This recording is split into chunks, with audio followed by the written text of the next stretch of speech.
and explain in order to produce a wave motion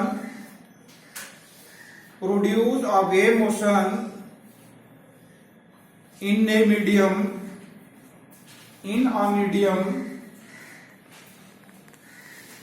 there must be two properties, that is elasticity and inertia.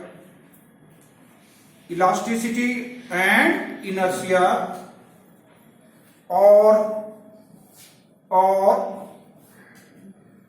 so that elasticity and inertia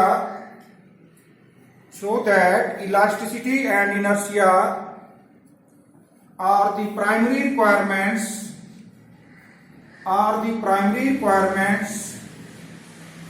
of a medium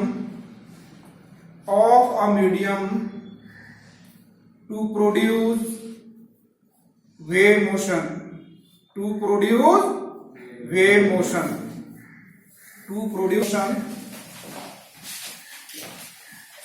It is a form of disturbance.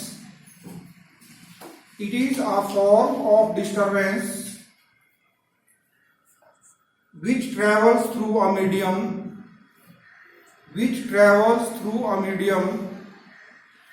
due to the repeated periodic motion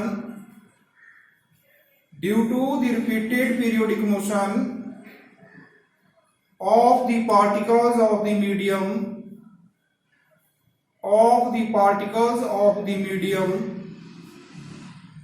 about their mean positions,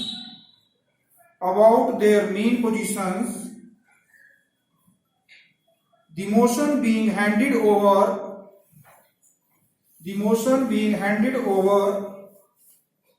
from particle to particle.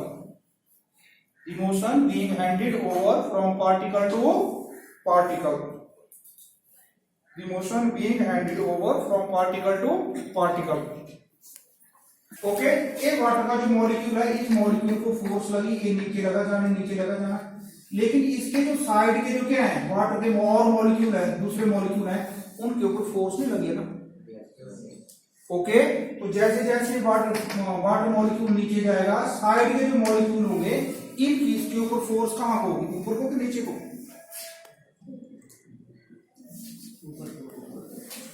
बड़ी ध्यान से देखो, अगर मैं मान लूं कि ये ऐसे पड़ रहा है, ये जो कैनल है पाइप में ऐसे आ रहा पानी पे, तो देखो जो सेंटर वाला होगा उसकी वेलोसिटी ज्यादा होगी, उसके किनारे वाले की वेलोसिटी थोड़ी कम होगी, उसके और किनारे वाले की कम होगी, और स्ट्रीम लाइन हो जाएगा। तो जैसे ये नीचे को जाएगा, तो देखो ये जो स्टोन है, ये वाला जो वाटर मॉलिक्यूल है, ये नीचे तक यहाँ तक चला जाएगा। ओके, लेकिन जो साइड के मॉलिक्यूल है वो उसको ऊपर को ड्रैग करेंगे। एक टाइम आएगा, क्या आएगा? एक टाइम आएगा, ये कितना नीचे जाएगा ये डिपेंड करेगा कि इसके ऊपर मैंने पैबल डाला था या मैंने इसको गुरप्रीत को फेंका था। मेरी बात समझ रहे हो?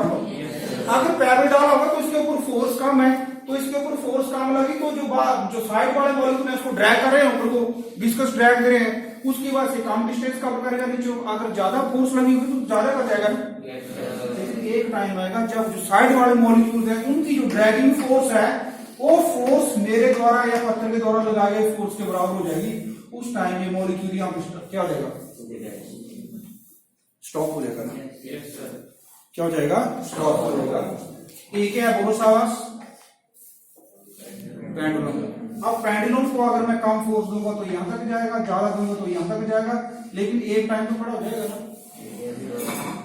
ओके, फिर ये क्या करेगा? बोरोसावास क्या करेगा?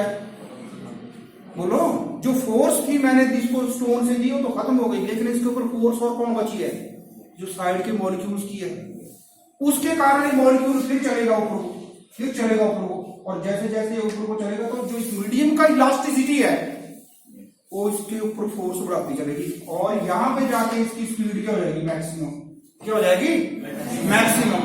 और और जब स्पीड मैक्सिमम हो गई तो इनर्शिया क्या बोलता है, यहां से जब अरे आ गया, जब मुड़ के आ गया तो यहाँ पर रुक जाएगा। तो सर ने मेरे को एक धक्का दिया तो मैं यहीं खड़ा हो जाऊंगा, यही रुक जाएगा। मेन पोजीशन को क्या कर जाएगा, ओवरशूट। ओके, ये ओवरशूट कर जाएगा। फिर जहां पे दोबारा यहाँ पे ओके, तो ये मेन पोजीशन को ओवरशूट कर जाएगा बेटे। ओके, और फिर ओवरशूट करने के बाद क्योंकि अब ऊपर जा रहा है तो ऊपर क्या करेगा, इसका जो इनर्शिया मीडियम को क्या करेगा, इसको नीचे खींचेगा। और जब नीचे खींचेगा ठीक है, तो दोबारा नीचे आएगा। फिर यहाँ पे इसकी स्पीड क्या हो जाएगी, बढ़ जाएगी। फिर नीचे जाएगा, फिर ऊपर आएगा, फिर नीचे जाएगा, फिर ऊपर आएगा। ओके, और ये जो डिस्टर्बेंस इसको था, ये डिस्टर्बेंस साइड वाले को मिलेगा। ओके, और इसके बीच में मोशन स्टार्ट हो जाएगी। कौन सी मोशन बोल साहब, बोलो, wave motion. Okay, but due to loss of energy ये जो वेव्स होती है साइड तक पहुंचते पहुंचते क्या हो जाती है, डैम्पिंग हो जाती है, डाई आउट हो जाती है ना। साइड तक पहुंचते पहुंचते क्या हो जाती है। आप समुद्र के बीच में गए हो, आप गए हो, चलना कभी मेरे साथ।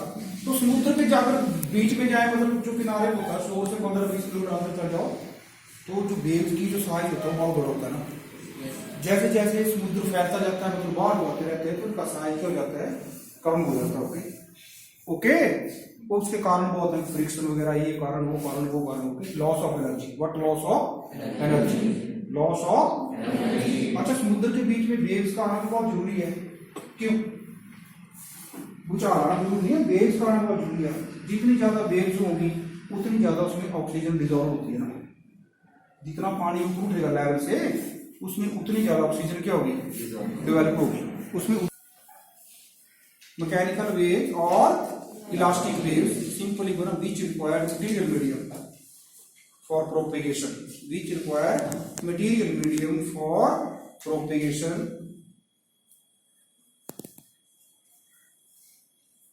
आगे लिखो, नॉन मैकेनिकल और इलेक्ट्रोमैग्नेटिक वेव्स, नॉन मैकेनिकल और electromagnetic waves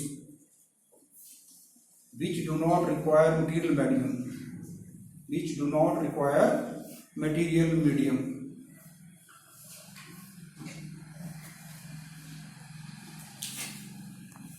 Transverse waves, these are the waves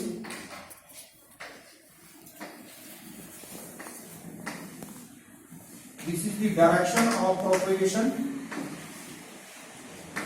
direction of propagation,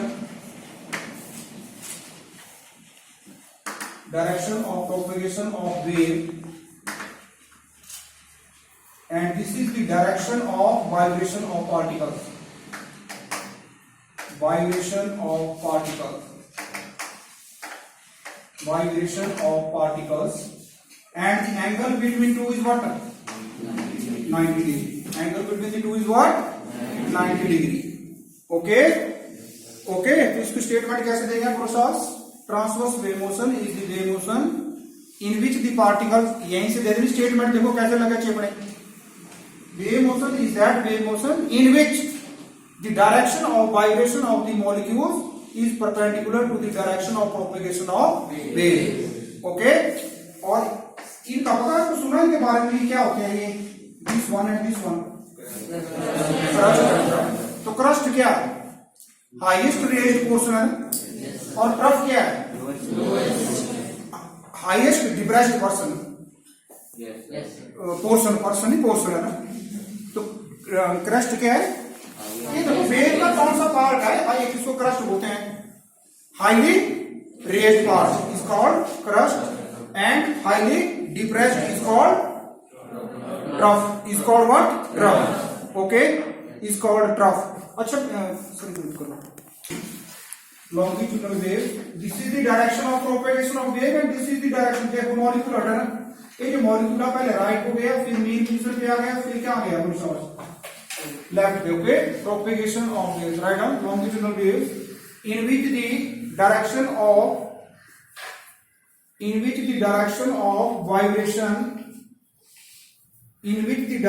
of vibration of molecules, direction of vibration of molecules and the propagation of and the propagation of wave in the same direction. In the same direction. In the same direction. तो देखो जब बेटे sound wave चलती है तो देखो क्या होता है, इसमें तो क्रस्ट नेटवर्क बनते हैं, लेकिन जो साउंड वेव होती है उसमें क्या बनते हैं, मोनोसॉल्स। जब साउंड वेव नहीं थी, देखो लिसन, जब साउंड वेव नहीं थी तो एयर के मॉलिक्यूल ऐसे थे ना, समझ रहे हो आप? मैं जस्ट इनकी डेंसिटी बता रहा हूं, मैं नहीं बता रहा हूं इतने सेंसिटिव है या इतने एजुकेटेड है, नहीं समझे? एयर के जो मॉलिक्यूल है वो ऐसे स्टेशनरी थोड़ी होते हैं, वो आगे पीछे भागते हैं, मैं जस्ट इनकी डेंसिटी बता रहा हूं ना। अभी साउंड इसमें प्रोपेगेट नहीं है, लेकिन जैसे साउंड प्रोपेगेट होगी तो क्या होगा, एक पास पोर्शन आएगा ए, यहाँ पे जो होगी डेंसिटी थोड़ी बढ़ जाएगी, इस पोर्शन में जो डेंसिटी होगी वो बढ़ जाएगी और अगले पोर्शन में उतनी कम हो जाएगी ना, फिर बढ़ जाएगी। तो मेरी बात सुनियो, जब मैं बोल रहा हूं तो आपके कानों तक आवाज आ रही है, तो जो मेरे और आपके, मेरे मुंह और आपके कानों के बीच का जो मीडियम है, इसमें कुछ जगह जो एयर की डेंसिटी है वो ज्यादा हो जा रही है नॉर्मल से, और जितनी यहाँ पे ज्यादा हो रही है उतनी इसके साइड में क्या हो रही है, कम हो रही है। तो जो ये है इसको बोलते हैं, क्या बोलते हैं, प्रोसेस कंप्रेशन। क्या बोलते हैं इसको? कंप्रेशन। और इसको क्या बोलते हैं? रे रिफ्लेक्शन। रे का मतलब क्या होता है? रेयर का मतलब होता है थोड़ा बिरला बिरला। रेयर का मतलब क्या होता है? मैं बोलता हूँ बेटे थोड़ा रेयर हो जाओ, तो एक बेड छड़ के दूसरा बेड छड़ के, है ना, इतना बेड है, तो एक वो बन जाता है compression. What is compression? Compression is the portion of the medium in which the density increases, okay? And what is rarefaction?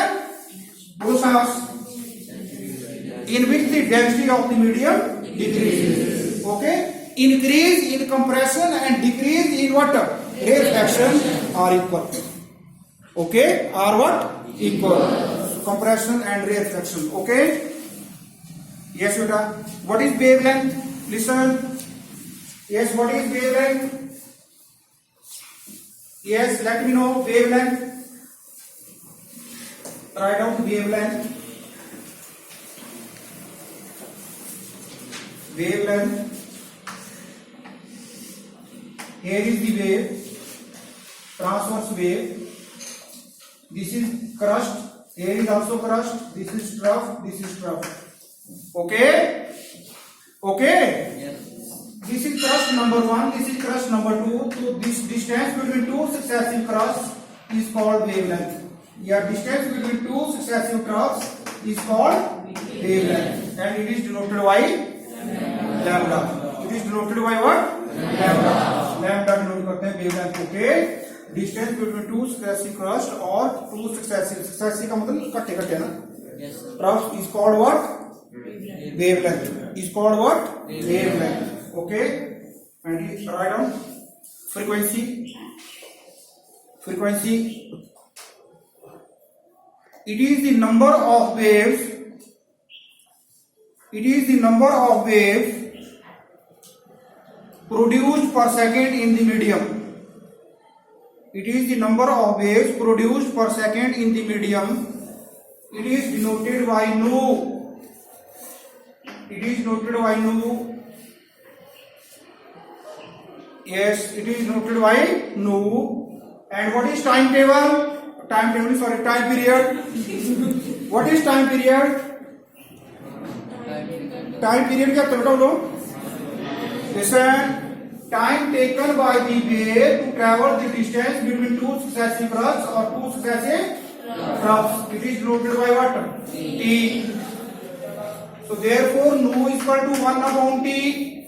So what is the unit of nu? Per second or hertz. Per second or hertz. Okay?